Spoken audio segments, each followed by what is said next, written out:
This is Find Your Dream Job, the podcast that helps you get hired, have the career you want, and make a difference in life. I'm Mac Pritchard, your host and publisher of Mac's List. I'm joined by my co-hosts, Ben Forstag, our managing director, and Jenna Forstrom, our community manager. This week, we're talking about how you can use body language to ace a job interview. Our show is brought to you by Hack the Hidden Job Market, the new online course for Mac's List that starts November 1st.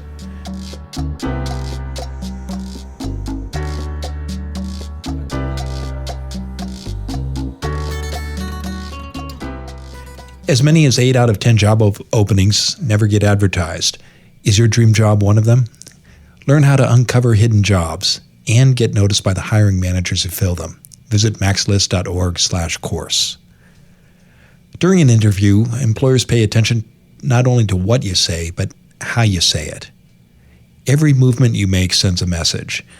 Mastering your nonverbal communication skills can mean the difference between getting a job offer and receiving a terse rejection letter. This week, I talked with Vanessa Van Edwards. She's an expert on body language. Vanessa shares her tips for how to use body language to make your best impression. Before you get an interview, you need to send in your resume. And during a long job search, you might email several dozen applications out. How should you track and follow up on all those leads? Ben has found an easy-to-use tool to help you. He'll tell us about it in a moment. Should you apply for an opening with your dream employer if the position isn't your ideal job? That's our question of the week. It comes from listener Haley Twisp. Jenna has the answer.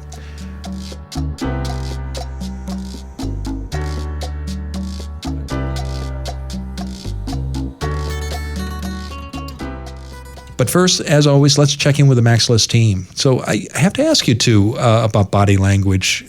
What do you pay attention to personally when you're in an important meeting? I'm not sure that this really applies to important meetings, but just meetings in general. At Night Strike, we talk a lot about body language when we're interacting with our guests and being open and friendly, but establishing positive boundaries. And I think just being aware of that when you're entering a room for networking and stuff like that, like kind of having an open stance. So like kind of having your back up against a wall and open to like the rest of the building. It just invites people over versus if you have your back to the door and you're not really paying attention to who comes in, it's not very welcoming and inviting. And that's just been something I've always been really conscious of since being an RA in college, like just always meeting people where they're at. So if they're standing, stay standing. If they're sitting, stay sitting, and going with the flow that way. So meet people where they're at and strive to be welcoming and opening. Yes. Okay, good tips. Ben, what are your thoughts? For me, eye contact, I guess. That just is the clearest way to make sure people are at least visibly paying attention to you. If people's eyes are wandering all over the place or they're looking down at their phone, it's a real clear indicator that their mind is elsewhere. If any of my long-suffering nephews or nieces are listening to this show, they would tell you that Uncle Mac is a big believer in eye contact. That's something I'm always stressing with them, and because of the value of making a connection with others. And because our listeners can't actually see this, you're like burning holes right in my eyes right now. It's a habit I can't shake. Yeah, we're eye locked. Well, good. Well, I agree. Eye contact is important, and having open, welcoming body language matters too. I also try to always show interest when I'm listening and keep focused on somebody, particularly if I'm at an event. I think it's just a sign of disrespect if you're talking with someone and then their eyes sort of look over your shoulder to see who else is in the room. If you need to break off the conversation, you should do that and move on. But it's something that I think a lot of people notice when it happens to them. Well, let's turn to Ben again, and every week he's out there searching the nooks and crannies of the internet. He looks for websites, books, and tools you can use in your job search and your career. Ben, what have you uncovered for our listeners this week? This week I want to share a tool called ApplyMate that I found. It's a free online service, and what this tool does is it helps you manage all of the applications you might have out there for different jobs. So as you mentioned earlier, when you're doing a job search, you might be applying to 5, 6, 10, 20 different jobs at any one time. and it's hard to keep track of all the different moving pieces within those job applications. So first, you might not be doing the entire application at once. You might be putting together your resume one morning, and then the next day you're going to work on the cover letter, and then the next day you're going to put together writing samples. So just managing that process takes time, but also just remembering, I sent all the right pieces to company X over here, and I sent all the right pieces over to company Y over there. That takes a lot of energy. So ApplyMate helps you do this it's essentially a database. You just enter the information about each job, about where you found it, the contact person, the deadlines for applying, where you are in the process, and it just helps you keep track of that entire process. The best part about this, I think, is that you can schedule reminders for yourself. So if you know when the job deadline is, when they're going to stop taking applications, you can schedule a reminder to come back in and say, to ping you by email or by text saying, hey, the job is now closed. Maybe you can start expecting a phone call sometime around here. It's a nice little tool. It's completely free. You can buy an upgraded version, but I didn't see any real need to do that. The one downside I found was that it requires you to upload your resume into the system to use it. And I'm always a little skeptical about that. I just don't want my resume floating around the internet without me really controlling where it is. The workaround I have, though, is it didn't actually require that the document you uploaded was your actual resume. So I just uploaded a blank document, and that was saved as my resume. And it didn't get used for anything because I didn't actually apply for any jobs, but it let me get access to the tool, do everything I wanted to do, play around with the system, and it's a nice little service. So again, it's called ApplyMate, and it's available online at www.applymate, that's APPLYMATE.com. Great suggestion, Ben. Every job search has a lot of moving parts, and anything that you can find to help you reduce just paying attention to that amount of details can save you a lot of time and effort. Yeah, and I mean, I'll be honest, you can also do a lot of this stuff just in a spreadsheet yourself, but this is just a nicer, little bit more intuitive way to do it. The other thing that they include here, which I really like, is having a link back to the job description, because so many times you'll apply for a job and it might be several weeks before you get a phone call back, if you do get a phone call back, but it might be several weeks from the employer saying, oh, we're really interested in talking to you. And at that point, you may have forgotten what the job was actually all about. And so being able to go back and access that job description gets you back grounded in the job, what the requirements are, what the salary might be if that's listed, all that pertinent information that sometimes gets lost in the process. Well, hearing you say that reminds me that several times a year, sometimes it's after 5 when the office is closed, the phone will ring, I'll pick it up, and it's from somebody who is trying to track down a job posting that once was on Mac's list, and the 30 days has passed and it's gone, and they're looking for that description. So it's whether you copy and paste that and put it away in a file, or you link to something that lives on, that can be very valuable. Yeah, definitely. Okay. Well, if you have an idea for Ben, he would love to hear from you. You can write him. His address is ben@maxlist.org. Now let's turn to you, our listeners. Jenna's here. She's our community manager, and she's got one of your questions. What are you hearing from our listeners this week? Jenna. This week's question comes from Haley Twisp. She sent us an email a couple weeks ago, and then we asked her to call us at 716-JOB-TALK, and she did. So we're super excited to have her question. Just as a quick summary before we play the play her question, it was about applying for not necessarily your dream job, but your dream company, and whether or not that was a good idea. So we're going to listen to her clip right now. Hi, my name is Haley Twist, and I'm a listener from Charlotte, North Carolina. I'm a huge fan of the podcast, so thanks so much for all the advice you guys provide. So my question is, should job hunters ever consider applying for positions they don't necessarily want, but are qualified for, if it's to get their foot in the door at a company that they really respect? So, for instance, I love the culture of remotely run companies and have been seeking employment at a handful of completely digital companies run by geographically dispersed employees. I'm specifically looking for a position in communications or project management, but noticed that while not all of these companies are currently hiring for those positions, they are seeking applications for customer service representatives. So while I feel qualified for that role because I do have a lot of customer service experience under my belt, I feel like I'd be selling myself short to apply for those because I have other strengths that could be used so much more in the roles that I truly want. So what do you think? Is it worth applying to these kinds of roles if you really want to connect with and maybe grow with a company? Or do you advise against it? Thanks, guys, and I look forward to hearing your advice.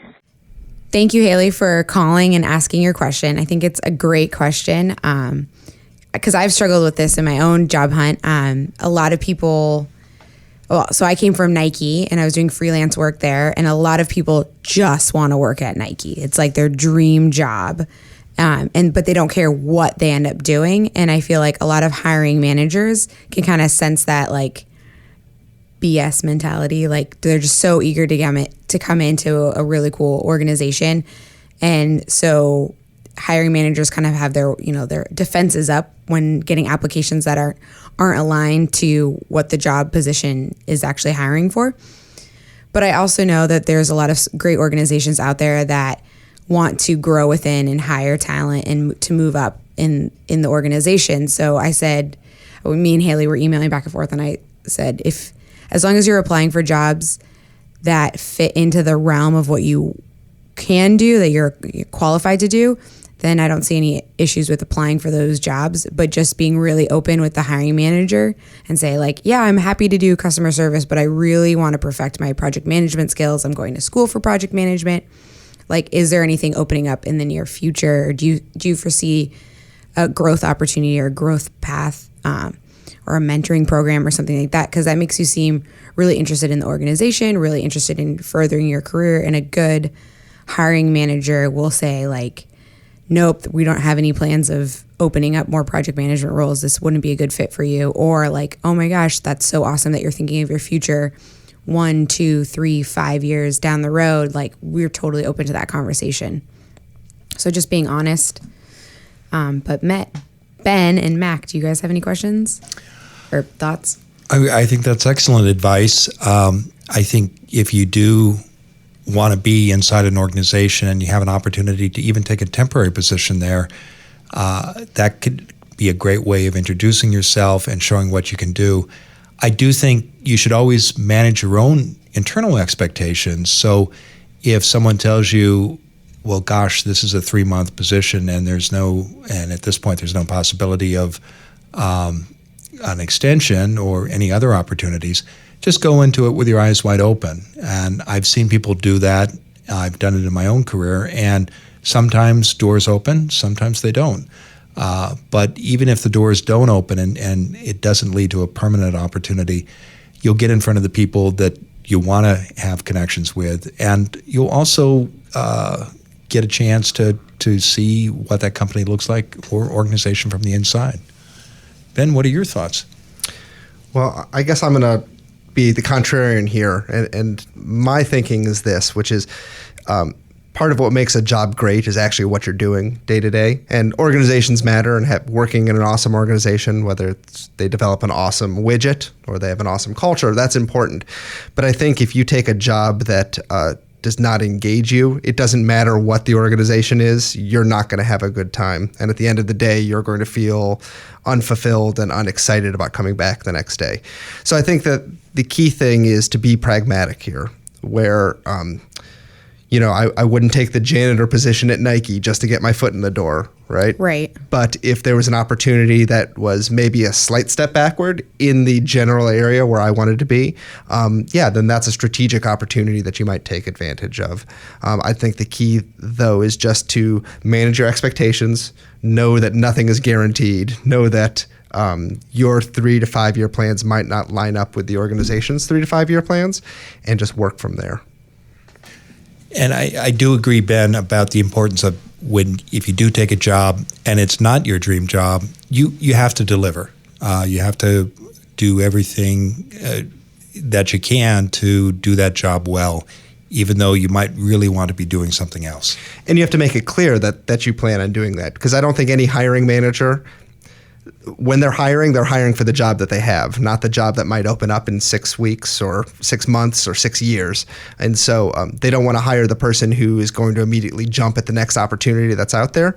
And so you have to make it clear, like, I'm dedicated to the position that's in front of me right now, and with also the expectation or the hope that I can grow into something bigger and better in the future. Awesome. Thanks, guys. And thanks, Haley, for calling us in. Thank you, Jenna, and thank you, Haley, as well. If you've got a question for Jenna, you can email her. That address is jenna@maxlist.org, or you can call our listener line, and that number is 716-JOB-TALK. That's 716 Job Talk. These segments with Ben and Jenna are sponsored by Hack the Hidden Job Market, the new online course from MaxList. Now, as many as 80% of all jobs never get posted. Instead, employers fill these openings by word of mouth. Our new course shows you how this hidden job market works. And we'll teach you how to find plum gigs that never appear on a job board, how to stand out online in a crowd of applicants, and how to connect with insiders who can help your career. In each of the course's 12 modules, you get the tools and tips you need to get the work you want. Meaningful work, work that makes a difference, work that you can love. Hack the Hidden Job Market launches November 1st. But don't wait. Get updates and lock in the early bird price now. Go to maxlist.org/course. Now let's turn to this week's guest expert, Vanessa Van Edwards.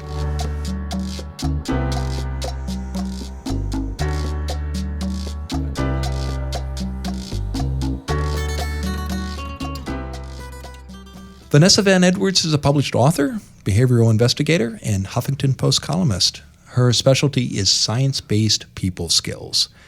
Vanessa runs the Science of People, a human behavior research lab, and her unique approach has been featured on CNN, Forbes, NPR, Business Week, and in the Wall Street Journal. Vanessa, thanks for coming into the MaxList studio. Thanks for having me. Yeah.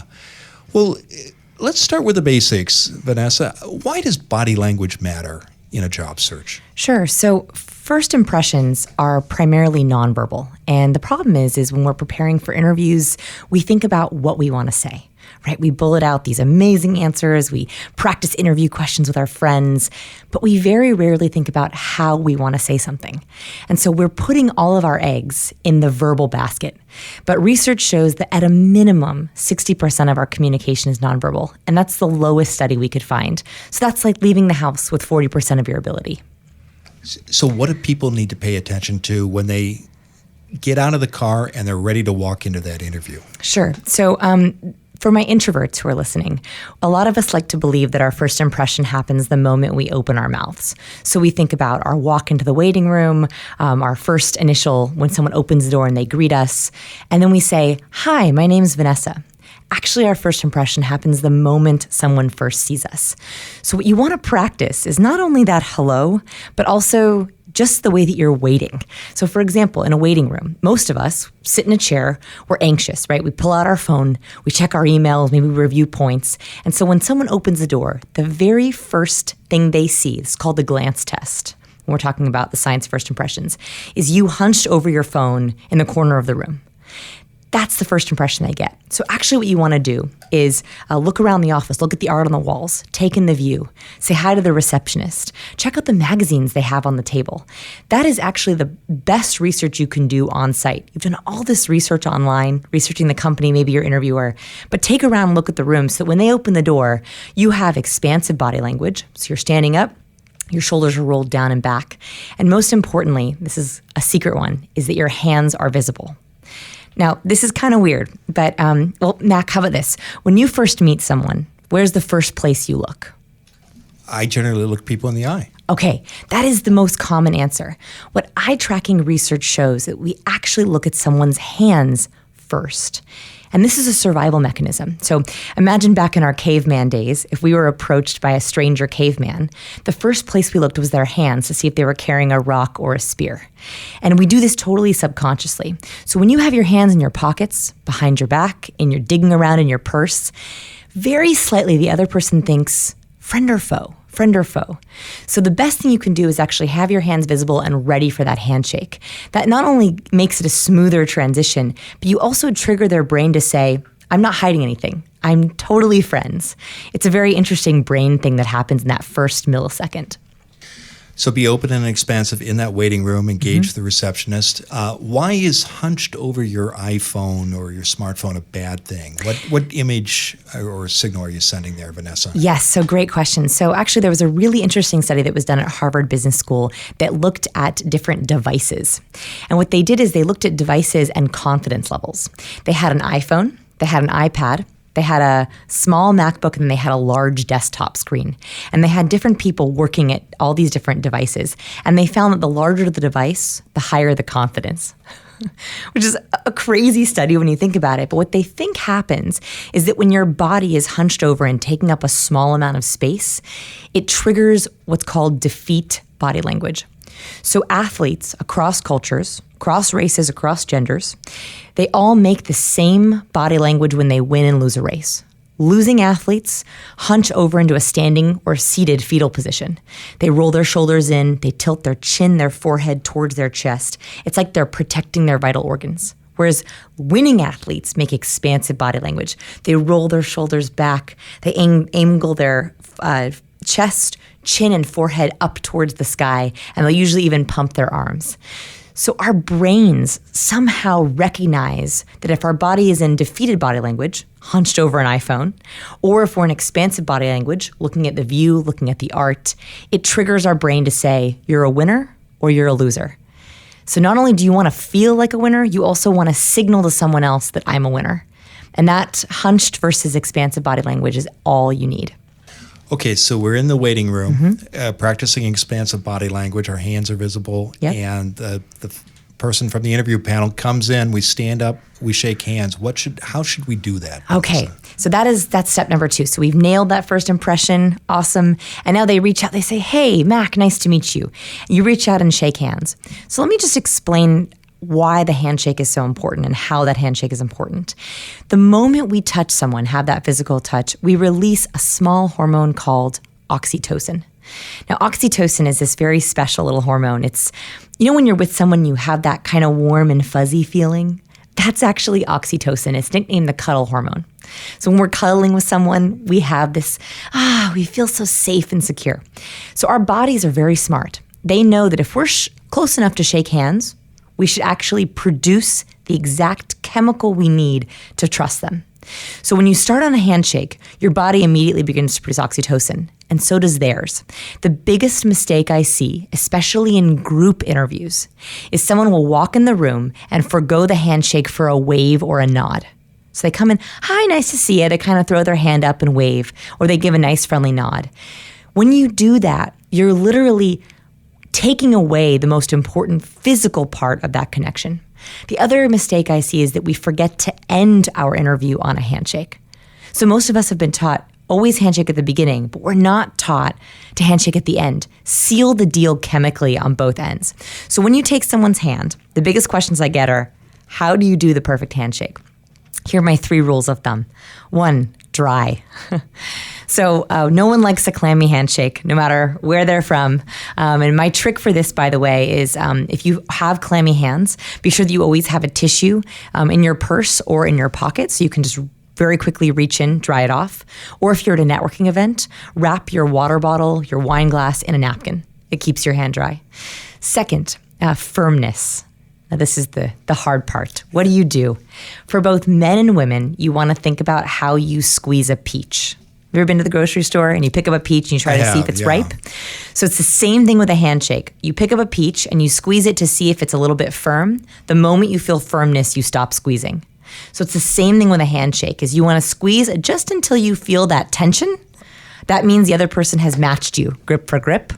That's how firm you should squeeze a hand. So firm, but not too weak and certainly not too strong. Yeah, and it's all about matching, right? So if we want to shake hands right now, Mac, you and I, if you reach your hand out and we shake our hands, right, we tend to squeeze just enough till we both feel, she's got me. That's that acknowledgement of we feel each other. And now we're both producing oxytocin. Okay, so step number 3? Step number 3 is I always like to pair it with a smile. So it's hard in an interview situation to smile organically, right? Especially if you're talking about really serious things. And if you smile inauthentically, it comes across as kind of fake. So what I always say is the best opportunity for a genuine handshake is you truly are happy to be there, right? You're happy for the interview, you're happy for the opportunity. It's the best moment for authentic happiness. So pair that squeeze with a nice, authentic, happy handshake, and you kind of set the tone for a nice, warm engagement. So you've shaken the hands of the people on the panel, whether it's 1, 3, or 6. Correct, yeah. And now you're ready to sit down and talk. Yes. So what are your tips about how to sit in that chair and how to present yourself during the course of that conversation? Perfect. So this is the final stage, right? And we talked now about first impression as well as warmth body language. So handshaking, visible hands, smile, those are all warmth cues. The last thing, especially during the interview, we want to show competence cues. Right? Now we want to say, okay, I'm a good team player. I'm happy to be here, but I have skills, right? I want to bring something to the team. So there's a couple things you can do for competence cues. And the way that we actually figured these out is I'm a TED Talk junkie. I love TED Talks. And in our lab, we do all kinds of research experiments, and we analyzed all of the top and bottom TED Talks from the year 2010. We wanted to see if there were patterns between the top and bottom speakers. And we found was the top speakers indicate competence very quickly, usually within the first 7 to 10 seconds of being on stage. So we want to use these same tricks or tips when we are in our interview. The very first one is vocal charisma. And this is important whether you're doing a phone interview, a video interview, or an in-person interview. Most people don't think about their body language for phone interviews, but actually a lot of our nonverbal comes across through the phone. For example, we are doing a study right now where we had people record different versions of hello. So, hello, right? The very first thing you say. And we found that if you're doing these competence cues during the hello, people rate you as more trustworthy. So quickly, Vanessa, what are some of those competence cues that you need to use? So very easily, first is fronting. So fronting is when you align your body with theirs. So my toes and my body are angled towards the person I'm speaking with. Whether you're in a group interview or a one-on-one setting, you always want to non-verbally align yourself. Second is nodding. So nodding is a wonderful cue that shows you are listening. It's also a very highly agreeable trait. So as you're delivering that powerful information, nodding along with their words to show, yeah, I hear you, I agree, is a great sort of bold. And the last one, this is the hardest, is scripts kill charisma. So if you've memorized your answers or if you've answered a question 1,000,000 times in interviews and you sound scripted, it saps the authenticity. So for example, here's the difference between this. So my name is Vanessa and I work at the Science of People. Right, that sounds incredibly boring. Or if I say it a little differently, which is, my name is Vanessa and I work at the Science of People. So just start saying your answers a little bit differently to show that you are not memorized. Now, when you're in that room, I know some of our listeners are thinking, well, what about note-taking? What if I bring in materials? Yeah.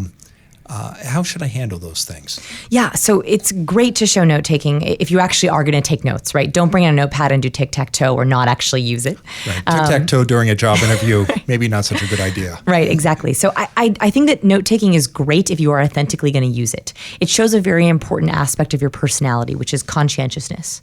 So all of us have 5 aspects of our personality, and conscientiousness is a big one for hiring. So if you are a note-taker, that can show, instead of tell, that you have a very high organization. What I would recommend, though, with note-taking is to make sure that you don't use it as blocking. So sometimes people will hold their computer or their phone or their notepad in front of their chest, or they'll hold it up. That is actually a barrier to connection. So if you're going to use it, take a quick note and then put it off to the side or on the leg of a chair. Don't hold it right in front of you. And if you bring in materials, say work samples or portfolio, are there things you should or shouldn't do when you share that written content?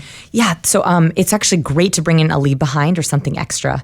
A small tip here is so closed body language is when anyone is blocking their torso. So if your interviewer is sitting with crossed arms or their notebook in front of their chest, it kind of indicates that they're a little bit closed off. What I like to do, and I have leave behinds, is save it for a moment where I want to get them out of that body language. So I don't actually lead with my materials. I'll usually sort of chit chat and talk. And then if it's sort of feeling a little stale or you're getting a little nervous, perfect time to bring out that portfolio and say, I brought this for you as well. It kind of is a nice reset button for the interview, especially if you've had a hard question. So before we exit that room, Vanessa, any other tips for how people should behave during the course of an interview, whether it's a one-on-one conversation or with a group?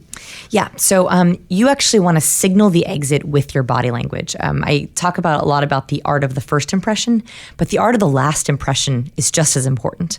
So you want to show them that you're ending it. So if they are saying, great, it was great to have you, wrap it up, what you can do is do the final lean in and final handshake, right? Show them that you're coming in for that chemical seal the deal.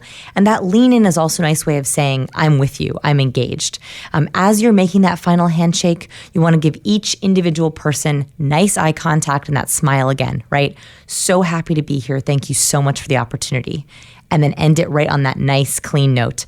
The hardest part about ending an interview is when you have that weird sort of leave behind where you're not sure if it's over yet. It's okay. End it on that handshake, say thanks so much, and then take that nice, purposeful walk out. Often when you do make that walk, someone from the panel, or if it's been a one-on-one conversation, will take you back to the reception area. Yes. What are your tips about how to behave both during the hallway and as you exit the reception area? Yeah, that's a great question. Walk side by side.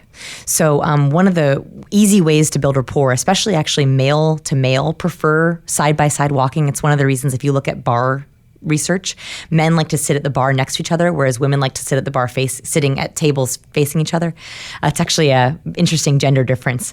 But when you're walking with someone, you never want to walk slightly ahead or behind them. It's actually a little bit unnerving. So walk side by side, and then as you're speaking, make eye contact as you're walking. That's a really congenial nonverbal cue of saying, we're equal, right? We're partners. This is really enjoyable. So try not to walk behind or in front of them. Okay, and then a fond farewell to the receptionist? Yeah, absolutely. A fond farewell to the receptionist. If you can give a handshake, that's great too. And also just thank them, right? Thank you so much for having me. That's a wonderful way to end a relationship if you see them again, hopefully if they hire you, and even if not, right? We want to make good connections with everyone we encounter.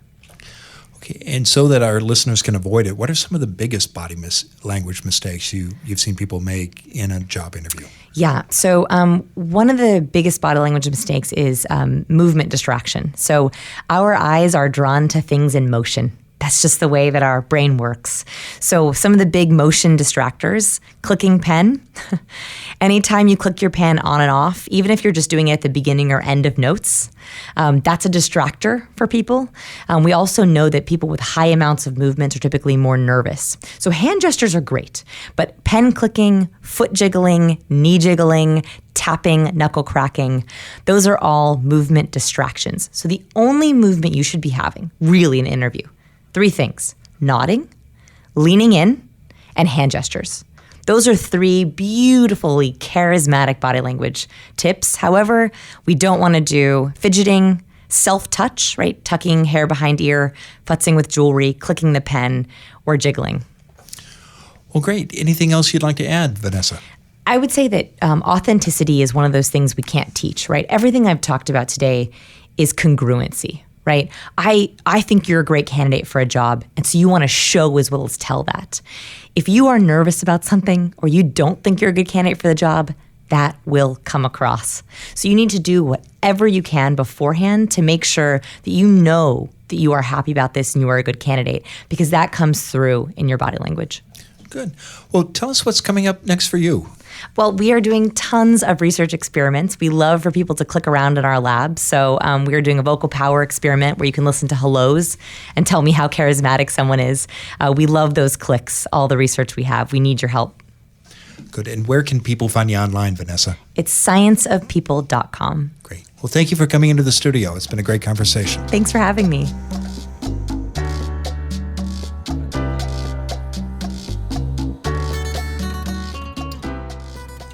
We're back in the Max List studio with Ben and Jenna. Now, tell me, you two, what are some of the key takeaways you heard from my interview with Vanessa?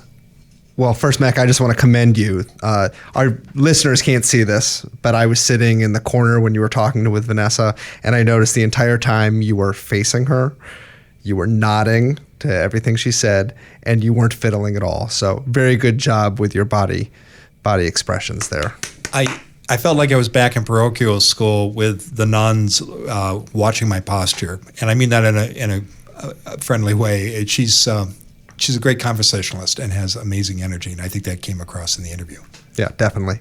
I'm going to go back to one of the first things she said about what you do when you're in the waiting room waiting, and it reminded me of one of the tips I had back when I was in the nonprofit space, which is whenever you're applying for a nonprofit, you're sitting in the waiting room, and every nonprofit has their latest annual report sitting someplace in their waiting room, and just picking that up and reviewing that or leafing through it, even if it's information that you've already seen on their website, I just think sends such a strong a visual cue to the person who comes and talks to you and gets you out of that room that you're engaged, that you're interested in what the nonprofit does, and that you're eager to learn more about them.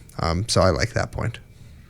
I really liked her comment on how to handshake and to shake like you're touching a peach, because I get totally creeped out when people like try to crush your hand. Like this is not a dominance thing. Like, and I'm not interviewing for jobs right now, but we go to a lot of networking events, and there are just some people that are very aggressive in their handshaking, and it's creepy. And then there's also like the very limp handshake, which is weirdly unnerving as well. So I just like that, like you're aiming for like checking out fruit as like everyone's done that before. So it's like, it's a good mental image. Now, what do you think about the two-handed handshake? What is this? Oh, that's very common in politics. You reach in with your right hand, and as soon as the other person grabs it, you come in with the left and kind of cup their hand on both sides. Oh, I have yet to experience this, and I would like to keep that track going. So if I meet any of our podcasters in person, please do not handshake me. I'm just going to avoid that altogether.